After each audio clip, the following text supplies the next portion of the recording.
Hey, what's up everybody? Welcome to my channel, Do Ministry Gaming, and in this video, we're going to do an Atlas Ascendancy review for the Lex Ejoris map region. Now, this video is part of an ongoing series where I review each of the 8 map regions in separate videos, and so you can find that playlist in the description below. But within each of these videos, I will talk about each of the Ascendancy nodes on the map region. I talk about what they do, and then I follow that up with some common currency farming strategies that I deploy or that I've seen some other people deploy to great success, or what's common out there, and kind of talk through how to execute some of the strategies when it comes to pairing with watchstone modifiers and sextants and map device mods and map mods themselves and scarabs, etc., etc. And so if you end up liking this video and its structure, make sure to go and check out the playlist in the description below for each of the other map regions as well. So just one more thing to note before we get started here is that I don't know all of the strategies that are out there.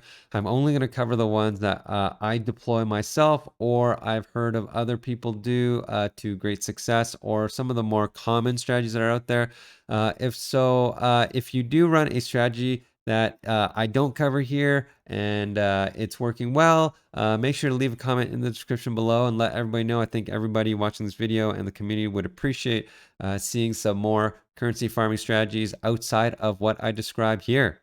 And so without further ado, let's get started. I guess I will start with the top 6 nodes here, the ones in the white here. These are nodes related to the Delirium League mechanic. And the first node here is Pathological. Maps found in areas have a 5% chance to have layers of Delirium, which means the maps that you find within the map, 1 in 20 of them will have layers of Delirium, which is the enchant that can go on the map that gives it some percent of Delirious and Delirium reward. So it's equivalent to putting a Delirium orb onto a map. That's what that means. And so this node can be pretty good. Delirium orbs themselves are selling for quite a bit this league, 3.14, with the cheapest Delirium orbs going for 30 to 40 chaos, and the most expensive ones kind of going in the 100 plus chaos range per orb. And as you know, these orbs will give a 20% Delirium or 1 layer to a map if you use it on a map. So if you find a map that already has Delirium on it, they can sell for quite a bit. And so definitely don't discount this node. And, one very quick strategy off the cuff here is, of course, to run cartography scarabs along with this node in Lex Ejoris. So drop as many maps as you can so that you have as high of a chance to proc this node as possible and get maps with those Delirium layers on it. All right, so the next node here is Compulsive Hoarder. Delirium encounters in areas have 10% chance to generate 3 additional rewards. That's pretty self-explanatory and straightforward. I think basically a 10% chance to get those additional rewards. And then finally, this node here is Persecutory Delusion. This one is actually pretty good. Delirium encounters in areas are 100% more likely to spawn unique bosses. And then when you see those bosses, the bosses drop 100% increased Simulacrum Splinters and 100% increased chance to drop unique cluster jewels. Now, the unique bosses, of course, are the very strong sort of mini boss type characters that you can find within the Delirium encounters, like Kosis and Omniphobia, I think is the other one. They're quite strong, and for some builds, they can be quite difficult to kill. But if you do run a build that can kill them, this node does end up being pretty good because you get that 100% increase Simulacrum Splinters. And so when it comes to the Delirium nodes, there are a few watchstone modifiers that you can pair with them. These are, of course, again, platinum watchstones. And so one of them would be Encrusted. Delirium monsters and areas have an increased chance to drop cluster jewels. So if you're farming cluster jewels, you definitely want to run that. Along with these little nodes, give 15% chance to drop cluster jewels, right? And also the boss can give a chance to drop unique cluster jewels. And so you can definitely stack a cluster jewel farming strategy here. Cluster jewels can sell for a lot as well if you get the right base. For example, the medium cluster jewel with fire damage over time multiplier because Burning Arrow and fire builds have been so popular this league in 3.14. You know, those base jewels even sell for quite a bit already, especially if you can get the ones that are 4 to 5 passives. And so, you know, you can definitely make a strategy just farming cluster jewels. The next set of watchstone modifiers you can roll and stack is Manic, which is Delirium encounters have in areas have a % chance to generate additional reward type, right? Which will stack with Compulsive Hoarder. And so if you wanted to go that route, that's what you'd be stacking. And then, you know, every time you force a Delirium, then you'll get hopefully as many reward types as possible. And so while those other strategies are good to run as well, I personally prefer this next one, which is a platinum watchstone modifier called Split, which gives you a % increased stack size of simulacrums found in areas. And so, like I mentioned, you can put an entire strategy together in this region, farming specifically simulacrum splinters. And so you'd get 4 of these watchstones. You know, you'd get persecutory delusion for the boss splinter drops as well. But then you'd also get time dilation here, which I'll talk about when we get down here in the next section here. But you'd be running alvas with time dilation and getting a huge loot explosion at the end of the incursions, which will drop a ton of simulacrum splinters. And if you're wondering the watchstones, you know, 4 of them at the T1 at 8% would be 32% increased stack size, plus secrets of the stones, of course, will get you into that sort of 50% range increased stack size of splinters.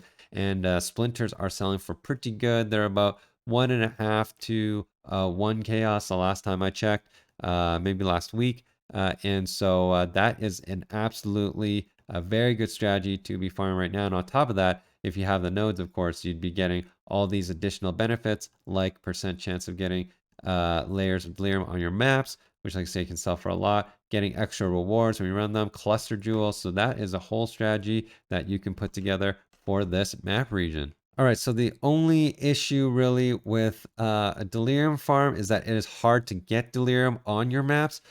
So first of all, what you can do is run Delirium orbs, which can be quite expensive. Like say the cheapest Delirium orbs are 30 to 40 chaos, and the more expensive ones that are actually useful are upwards in the 100+ chaos range this league. So it is expensive to run Delirium in here. The other way that you can force a Delirium would be to roll Awakened Sextons on your watchstones until you get the Delirium Mirror Sexton enchant. And so some people actually do roll this until they get it.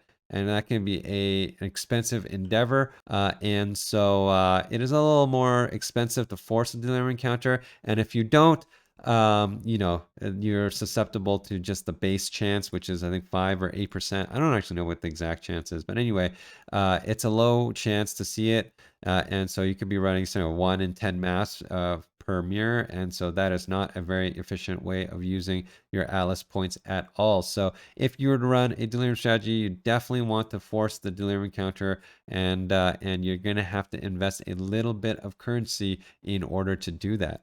All right, so on to the next set of nodes here. I'm going to do these 4 orange ones and the 2 on the right. These 6 are related to Incursions, which is the Alva Master Mission or the Temple related stuff. But these nodes in this zone are specifically related to the Incursions and buffing the Incursion drops, which are those sort of little side missions that you do when you run an Alva.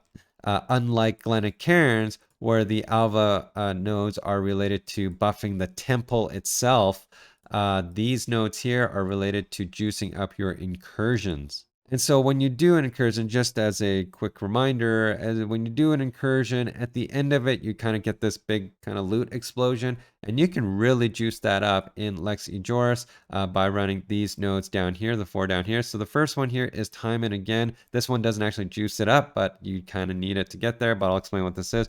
This is basically just a standard master mission node. Gets you a 10% chance to get an additional Alva mission when you complete a map, and then you get some additional favor. That's pretty standard, but it's really time dilation that is very powerful when it comes to the incursions. Incursion monsters and areas are at least magic, and time gain from kills is double for incursions in areas. But it's really the first line that's powerful. And so everything in the inside the incursion are now at least blue or yellow. And so you kill a whole bunch of those, and that's going to drastically increase that loot explosion at the end of the incursion. And what you want to do is you want to run this time dilation and then stack that with anything that would benefit from a big loot explosion at the end.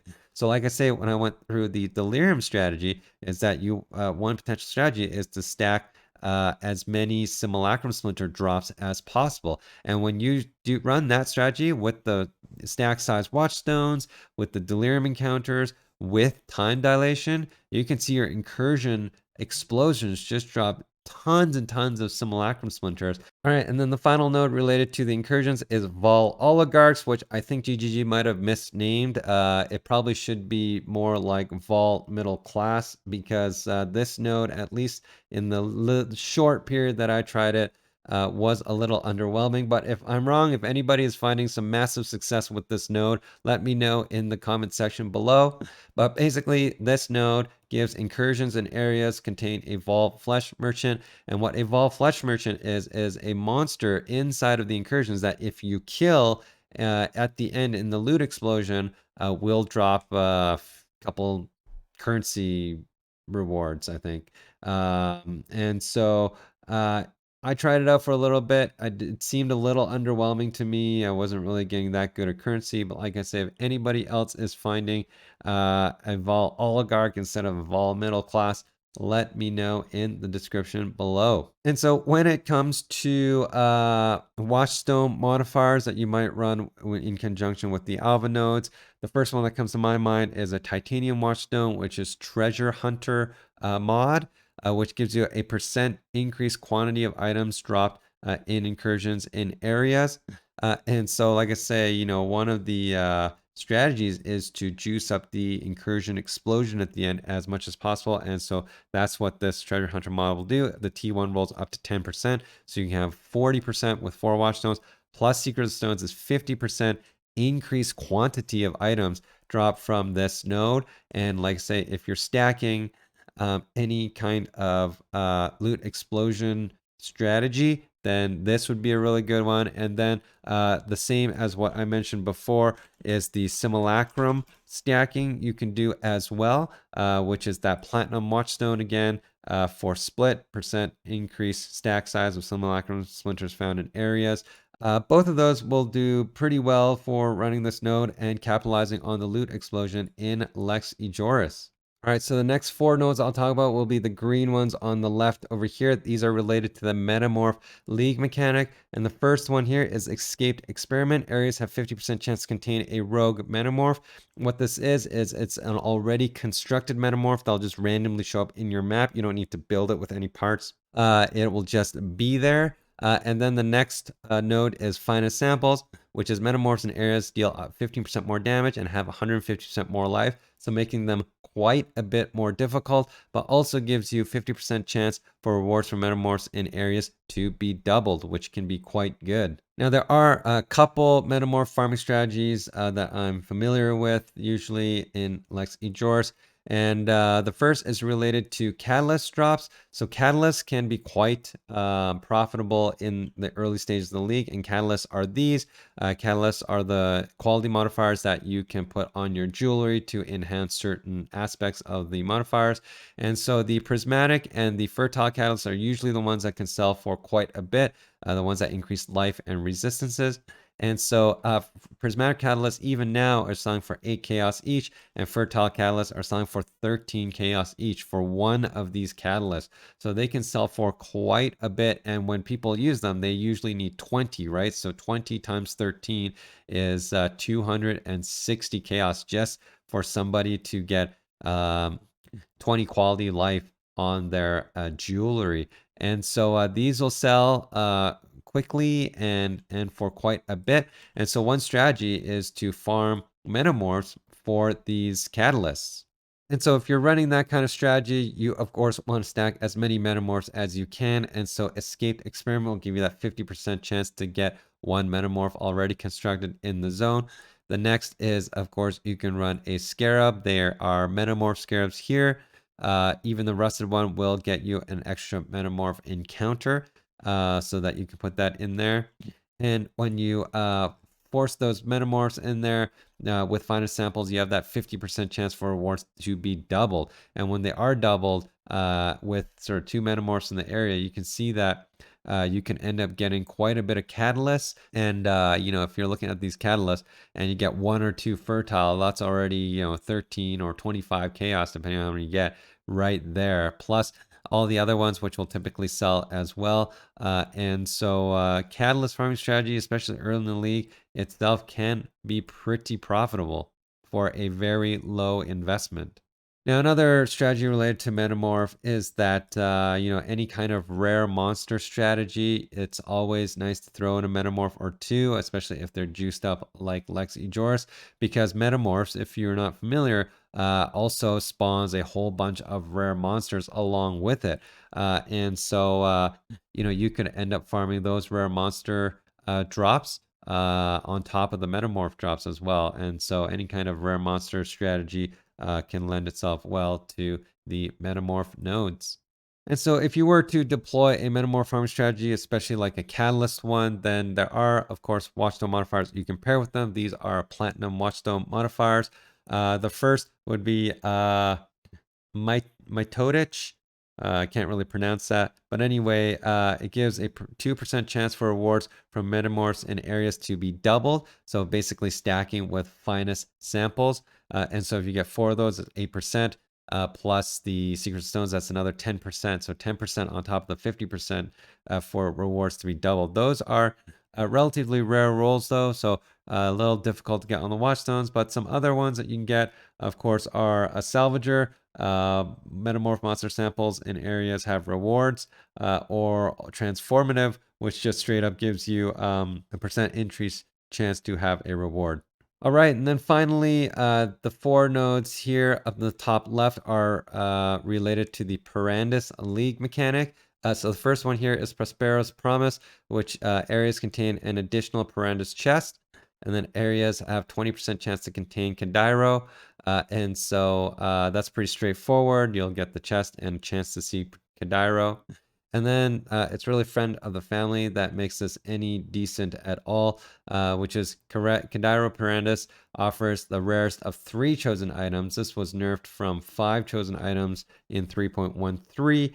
And then Cadiro Perandus's offer costs 20% less Perandus coins, making the items cheaper. Now, I did run a 25 or 50, I can't remember, Cadiro test in 3.13. You can check out that video in the description below. But back when even it was the rarest of 5 chosen items, I personally didn't think it was all that great. And now it's even less. And so I'd say the jury's out on this node as to whether it's really that good or not. But anyway, this is better than just a random Cadiro who just offers you one item out of the blue. And so if you wanted to, you could definitely use this. And if you wanted to stack that, of course, you can force Cadiro to spawn with a Perandus Scarab. So this will actually increase the chance that Perandus Cadiro spawns with 33% chance at Rusted, 66% chance at Polished, and then 100% chance when you get to the Gilded, which will also give you additional Perandus chests.